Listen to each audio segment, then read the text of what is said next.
build your dream. That's what BYD stands for. And for a while, they were actually living up to it. This is the company that dethroned Tesla, the company that became the best-selling car brand in all of China, the company that had Warren Buffett smiling all the way to the bank. But here's the thing, nobody saw it coming. Unstoppable companies don't lose more than half their profit in a single quarter. BYD just did. Dealerships collapsed overnight. Over 300,000 vehicles got pulled back in under a year. A fire broke out at their own headquarters.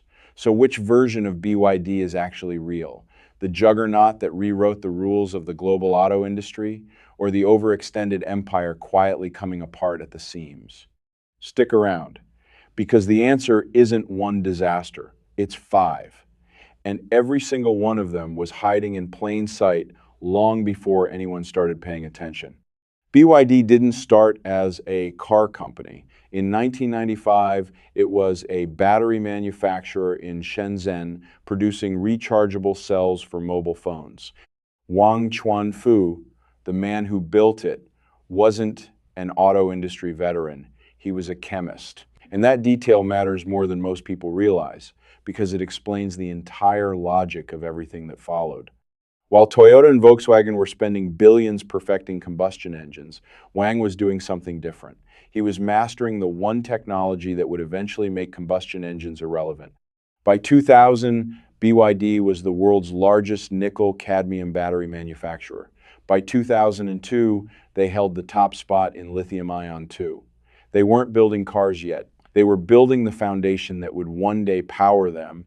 Then in 2003, Wang made a move that confused almost everyone around him. He acquired a struggling state-owned car company and announced BYD was getting into the automobile business. The board pushed back. Analysts called it a distraction. People inside the industry pointed out, correctly, that Wang had never built a car in his life. What they missed was the logic underneath the decision. Wang understood something the rest of the auto world wasn't ready to accept yet. The electric vehicle wasn't a distant possibility, it was inevitable. And at its core, an electric vehicle is a battery with a chassis built around it. Whoever controlled the best battery at the lowest cost would eventually control the car. Wang already had the battery. The car was just the next step. For the first decade, BYD made unremarkable vehicles, sedans that looked like cheaper versions of established models. Nothing that turned heads. But while the products were forgettable, the work happening behind the scenes was not. BYD was stacking patents, refining its manufacturing processes, and building toward what would become its single most important product, the Blade battery. Traditional EV battery packs are built in layers. Cells go into modules. Modules go into packs. Each added layer means more weight, more cost, and more things that can go wrong. BYD's engineers eliminated a layer entirely. They designed long, flat cells that slot directly into the structural pack, which increased space efficiency by 50%, cut manufacturing complexity, and produced a pack that passes the nail penetration test without catching fire.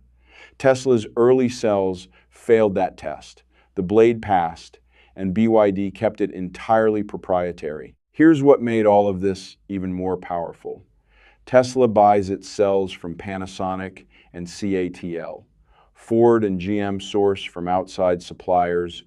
Almost every Western automaker is dependent on a battery supply chain they don't own or fully control. BYD makes its own cells, its own motors, its own chips, its own power electronics. When costs need to come down, BYD doesn't negotiate with a supplier. It engineers the cost out internally. That's a structural advantage that took 30 years to build and cannot be replicated by simply writing a check. In 2022, Wang made the boldest call of his career.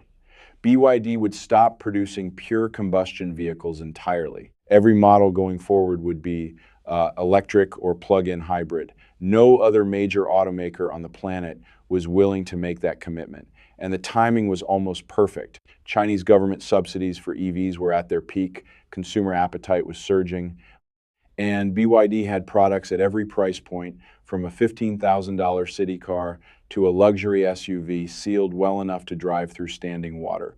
What followed was the kind of growth story that makes business school case studies.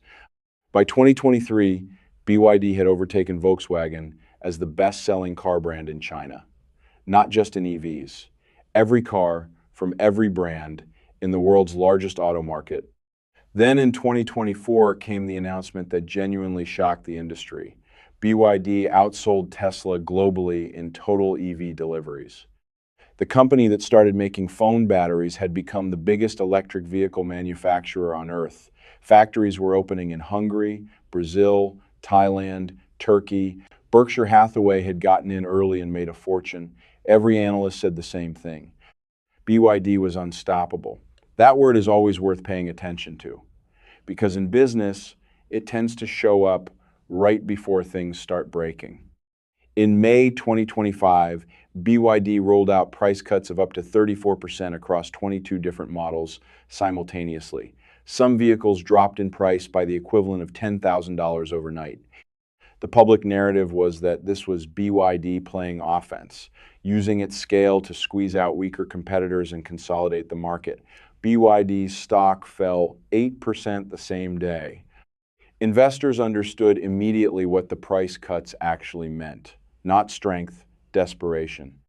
What investigators later confirmed was that BYD's dealerships across China were sitting on more than 3 months of unsold inventory, more than double what a healthy operation looks like. The factories had kept running at full capacity while demand softened beneath them. The lots were full. The customers weren't arriving fast enough. Picture a car lot so packed with unsold vehicles that new shipments have nowhere to park. That's not a company firing on all cylinders. That's a company that confused production targets with actual demand. The deeper problem was that the market BYD had helped build had turned against it.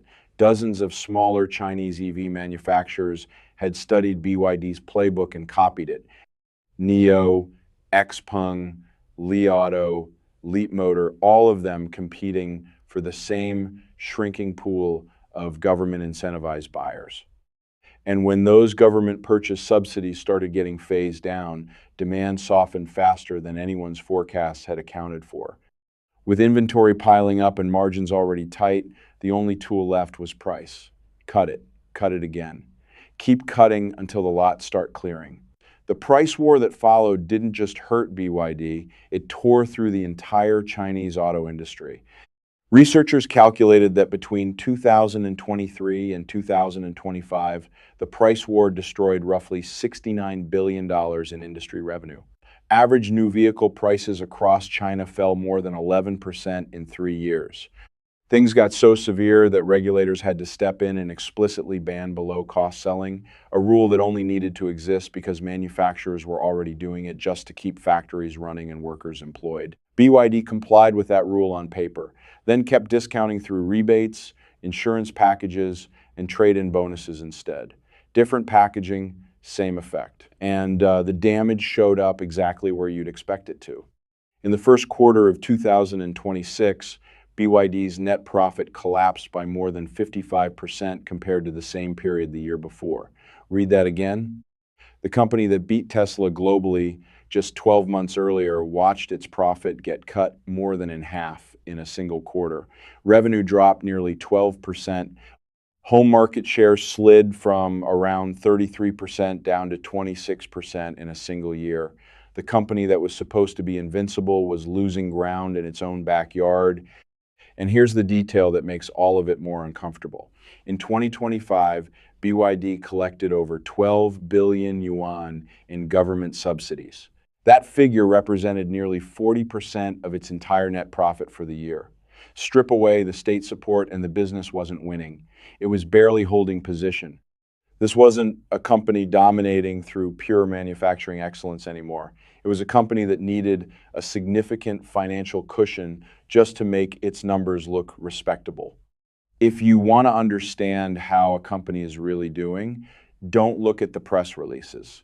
Look at what's happening at the dealerships where the cars actually get sold.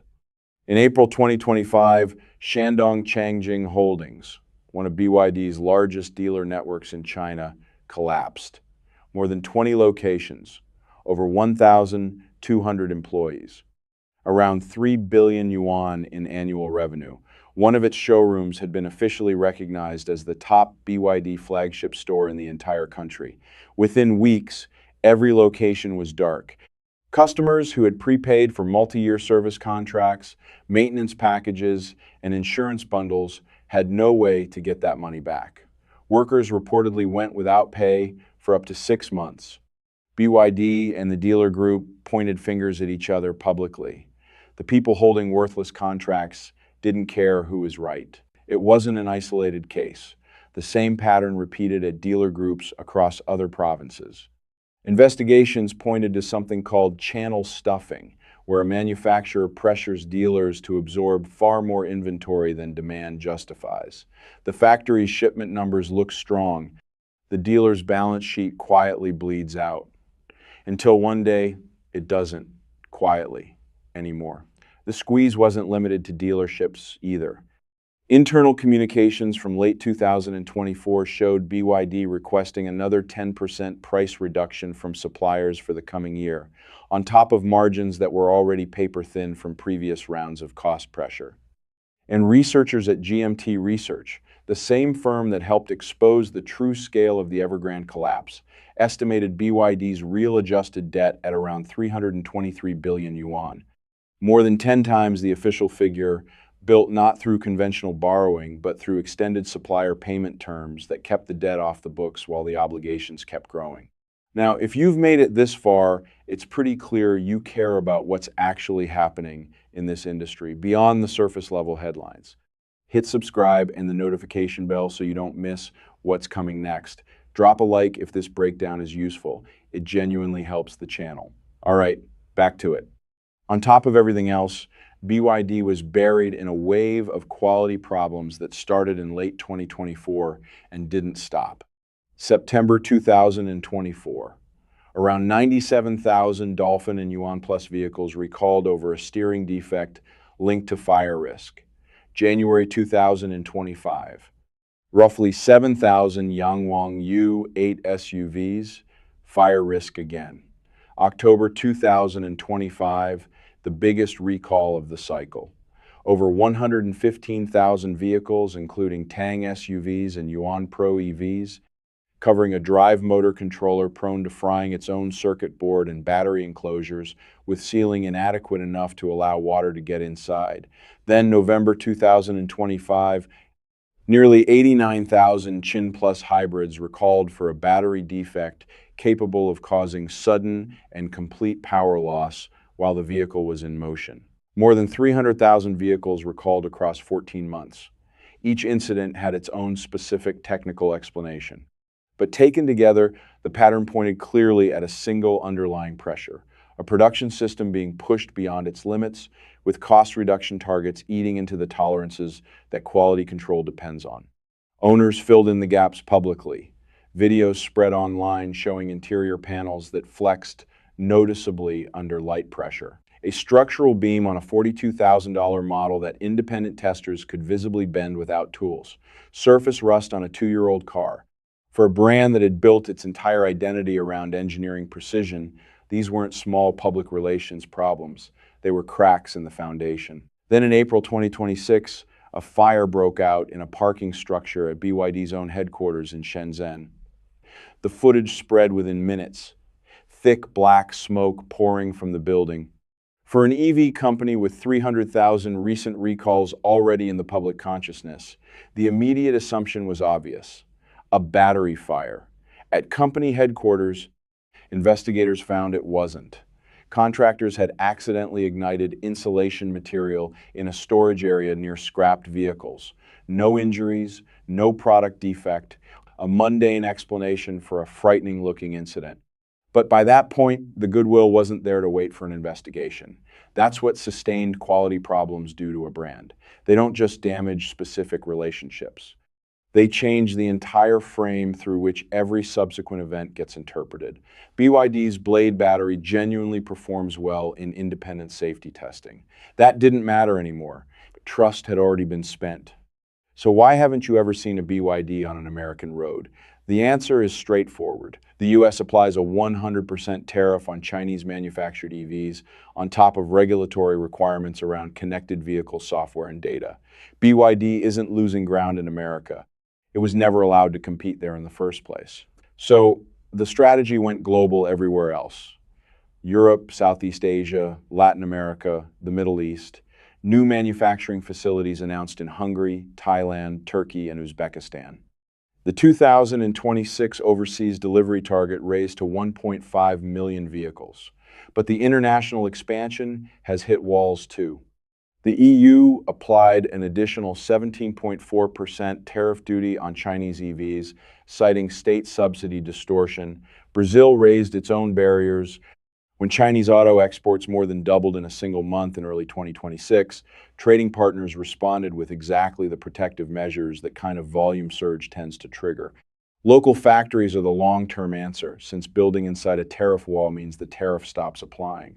But factories take years to reach meaningful output. They need local supply chains, trained workers, and regulatory approvals. Right now, BYD is locked out of its most valuable potential market, facing rising barriers across its next best options, and still sitting on excess inventory at home with diminishing places to redirect it. So let's come back to where we started. Build your dream. For a few years, that name matched the reality in a way that was genuinely remarkable. BYD really did beat Tesla. It really did become China's most popular car brand. It really did develop battery technology the rest of the industry had to take seriously. Those accomplishments were real, and they still are, but none of what followed happened by accident or bad luck. The price war, the dealer collapses, the recall pattern, the debt picture, the international walls closing in. These aren't 5 separate stories. They're 5 symptoms of the same underlying condition. A company that scaled its ambition faster than it could scale its discipline. Production outran demand. Inflated forecasts drove dealer inventory commitments the market couldn't absorb. The pressure to maintain volume forced price cuts that destroyed margins. Compressed margins pushed cost reduction down into the supply chain. Supply chain pressure introduced quality tolerances the product couldn't sustain. And underneath all of it, a government subsidy dependency and a financial picture that made the business look considerably healthier than the actual operations justified. BYD didn't build its empire on patience. It built it on speed, state support, and a pricing strategy that eventually started eating the company that invented it. When you scale that aggressively across that many fronts simultaneously, the bill doesn't arrive gradually. It arrives all at once. In 2025 and 2026, BYD got handed that bill in full. A profit collapse of more than 55% in a single quarter, over 300,000 recalled vehicles in under a year, dealer networks failing and leaving real customers and real employees with nothing, an adjusted debt load that independent researchers put at more than 10 times the official number, a home market share already shrinking while international markets keep raising the barriers higher. BYD isn't disappearing. It's still the largest EV manufacturer on the planet by volume. It's still expanding into new markets. It still has technology and manufacturing scale that would take competitors a decade to replicate.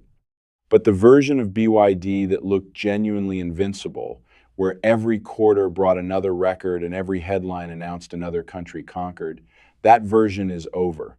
What's here now is a company managing serious problems across every front at once, trying to prove that what it built so fast can actually be made to stand. That's the real story.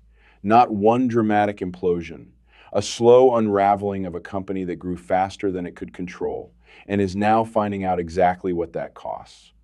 If you got something out of this, hit the like button. It helps this reach more people who actually care about what's happening in the global auto industry. Subscribe and turn on notifications because there's a lot more of this story left. Drop a comment below.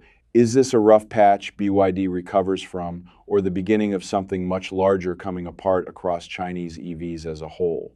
I read every single one. Thanks for watching. See you in the next one.